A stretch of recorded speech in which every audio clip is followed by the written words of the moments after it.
Lionel Messi was born in June 1987 in a city called Rosario in Argentina. His father worked in a factory. His mother cleaned houses. The family did not have much money, but they had a lot of love, and they had football running through their blood. Messi was the third of 4 children, with 2 older brothers and a younger sister.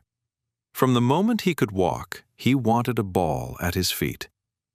His grandmother was the person who first saw something special in him. She took him to local matches and told him again and again that he was different, that one day the world would know his name. Messi loved her deeply, and this bond stayed with him his whole life. Even now, when he scores an important goal, he often looks up to the sky, remembering her. When Messi was around 11 years old, doctors discovered a serious problem. His body was not producing enough growth hormone, a condition that meant he might stop growing at a very short height unless he received expensive daily treatment. The medicine cost hundreds of dollars every month, an amount his family simply could not afford on a factory worker's income. For a while, it looked like his dream might end before it even truly began. Not because he lacked talent, but because his family lacked money. Being so much smaller than other boys his age also made him a target. Some coaches doubted he could ever compete physically. Some children mocked him. There is a well-known story from this period where, during a match, some boys played a cruel trick and locked young Messi in a bathroom just to keep him from playing. When he finally got out, he did not cry or complain. He walked straight onto the field and played better than everyone else. Even as a small boy, his response to cruelty was simply to let his football speak. At age 13, everything changed. A scout working for FC Barcelona, one of the biggest football clubs on the planet, saw Messi play and immediately understood that this small boy had extraordinary ability. The club made an offer that would change his life. Come to Spain, and Barcelona would cover the cost of his medical treatment. For his family, this was an enormous decision. It meant leaving behind their home, their relatives, and everything familiar in Argentina. But they believed in their son, so in the year 2000, Messi and his father moved to Barcelona, while the rest of the family stayed behind in Argentina for a period of time. Life in Spain was extremely difficult at first. Messi was just a young boy in an unfamiliar country, missing his mother, his brothers, and his sister. He struggled with the language. He was naturally shy, and this made it even harder to make friends. He trained at Barcelona's youth academy, known as La Masia, where he was often the smallest player on the field. But whenever he had the ball, something remarkable happened. He could move past defenders as if they weren't even there. Coaches quickly recognized that this quiet, small boy possessed a rare gift. Still, the loneliness was real. Messi has spoken in later years about how many nights he cried from homesickness during that period, wondering if it was worth being so far from the family he loved. His father stayed by his side, but a young boy needs more than one parent, and Messi missed his mother and siblings deeply.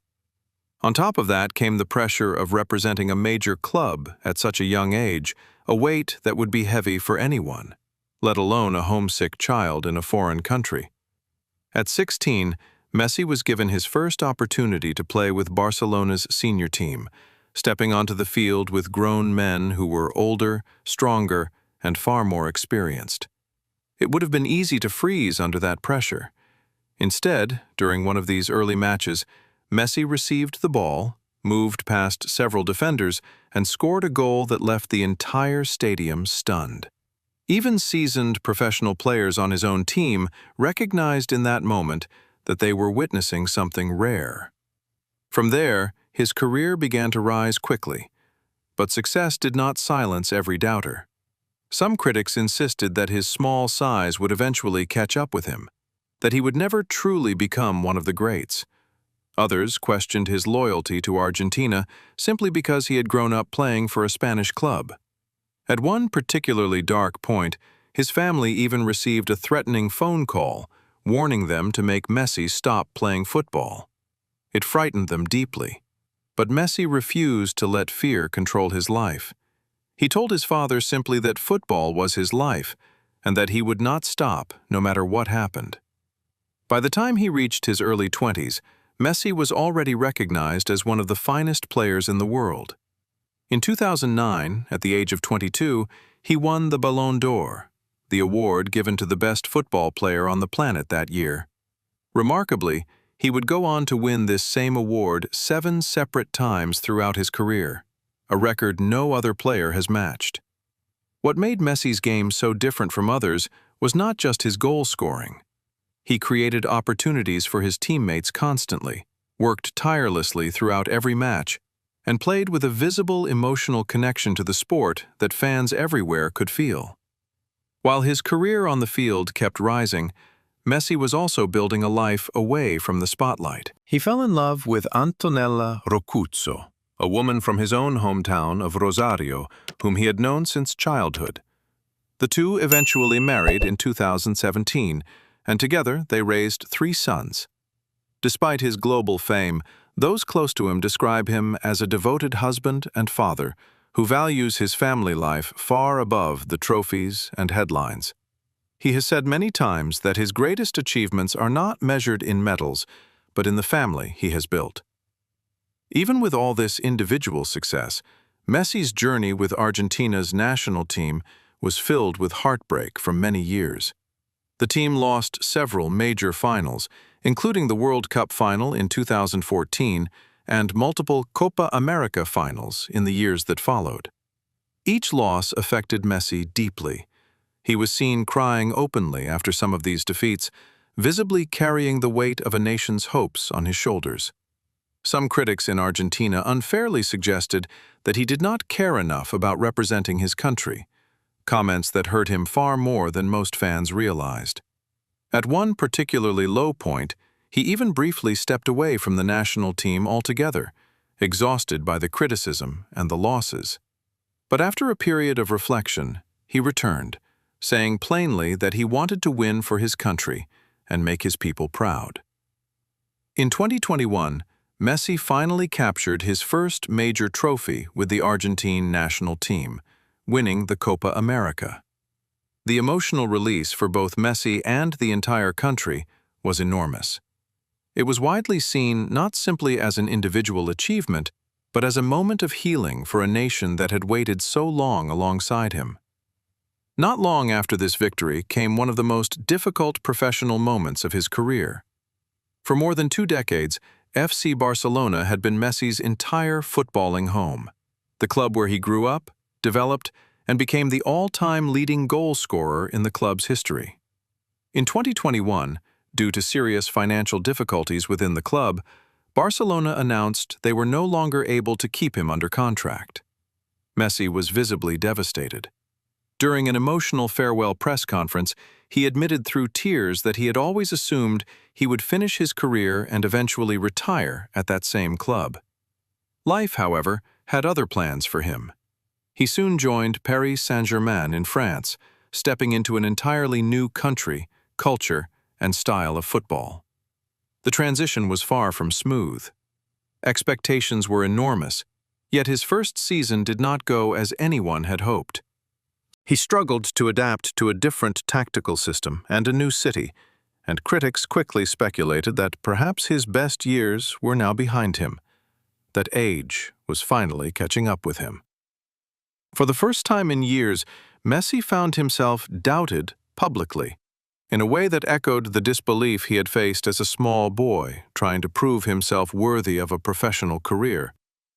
Rather than give up, he leaned on advice his father had given him years earlier, that every difficult test in life ultimately makes a person stronger if they choose to use it as fuel rather than as an excuse to quit.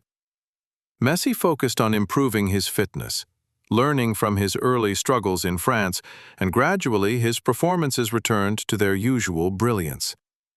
By his second season with the club, he was once again scoring, creating chances, and answering his critics through his play on the field rather than through words.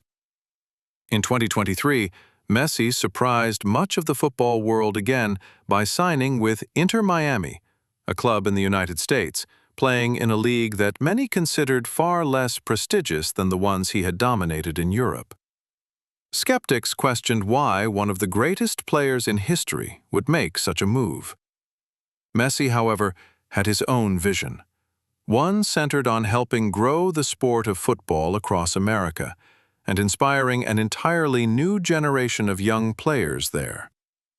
Stadiums quickly filled with fans eager simply to watch him play, and his arrival is widely credited with shifting how the sport is perceived in that country.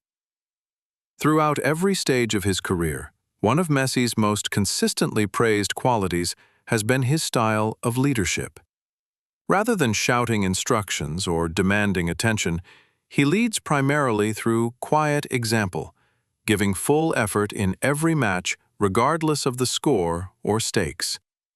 Even during the most painful losses with the national team, he never publicly blamed teammates, always insisting instead that the team won together and lost together. This humility has earned him deep respect from players and fans across the footballing world, including from rivals who competed directly against him for years. Messi's influence has also reached well beyond the boundaries of the sport itself. He has donated significant sums of money to hospitals, schools, and various charitable causes over the years, and his personal foundation works specifically to help children from disadvantaged backgrounds gain access to better education and health care. Despite his immense wealth and fame, those who know him personally often describe someone who still prefers simple pleasures, spending time with his wife and sons, enjoying ordinary family activities away from any spotlight. For years, one achievement remained frustratingly out of reach for Messi: winning football's ultimate prize, the World Cup, for his home country. He had come agonizingly close in 2014, only to fall short in the final. Critics repeatedly suggested that this single missing trophy would forever be the one gap in an otherwise legendary career, that he simply did not have what was needed to deliver a World Cup title for Argentina. Then came the 2022 World Cup in Qatar. Messi led his country through the tournament with performances that combined experience, skill, and sheer determination, scoring crucial goals throughout the competition. The final against France is widely remembered as one of the greatest matches in the sport's history, a back-and-forth battle that stretched through extra time and ultimately a penalty shootout. When Argentina were finally crowned champions, Messi lifted the World Cup trophy with tears streaming down his face, kissing the golden trophy in a moment that resonated far beyond football itself. For millions of fans across Argentina and around the world, it represented not just an individual dream fulfilled, but a nation united in celebration. Even after achieving what many consider the pinnacle of the sport, those close to Messi describe someone who remained remarkably unchanged by the achievement. He continued to credit his teammates, coaching staff, and family, rather than dwelling on personal glory, often stating publicly that success to him means far more than simply collecting trophies. It means striving to be a genuinely good person and finding ways to help others along the way. Younger players across the footballing world continue to look to Messi as proof that determination and quiet persistence can overcome even the most significant obstacles, whether those obstacles are physical, financial, or simply the doubt of others. Even players who spent years as his fiercest on-field rivals have publicly acknowledged the way his consistent excellence pushed them to elevate their own games throughout their careers. Messi has often shared simple pieces of wisdom drawn from his own long journey. He speaks about the importance of genuinely loving what you do, since talent alone is never quite enough without real dedication behind it. He speaks about resisting the temptation to constantly compare yourself to others, focusing instead on your own personal path and progress. And perhaps most consistently, he speaks about the central importance of family, describing his wife and children as the true source of strength that allows him to keep pushing forward even after decades in a demanding sport. Looking back across the full arc of his life, from a small, undersized boy in Rosario whose own body seemed to be working against his dreams, to a global icon, recognized in nearly every country on earth, Messi's story carries a lesson that extends well beyond football itself. It suggests that where you begin does not have to determine where you end up. What matters far more is persistence, quiet determination, and a willingness to keep working even when the people around you insist that your dream is impossible. His journey teaches that setbacks, whether a difficult diagnosis in childhood, cruel words from doubters, painful public defeats, or the sudden loss of a beloved club, do not have to be the end of a story. They can instead become simply another chapter on the way towards something greater. And through it all, perhaps the most enduring part of his legacy is not any single trophy or record, but the consistent example of someone who reached the very top of his profession while remaining at his core remarkably grounded, humble, and devoted to the people he loves most.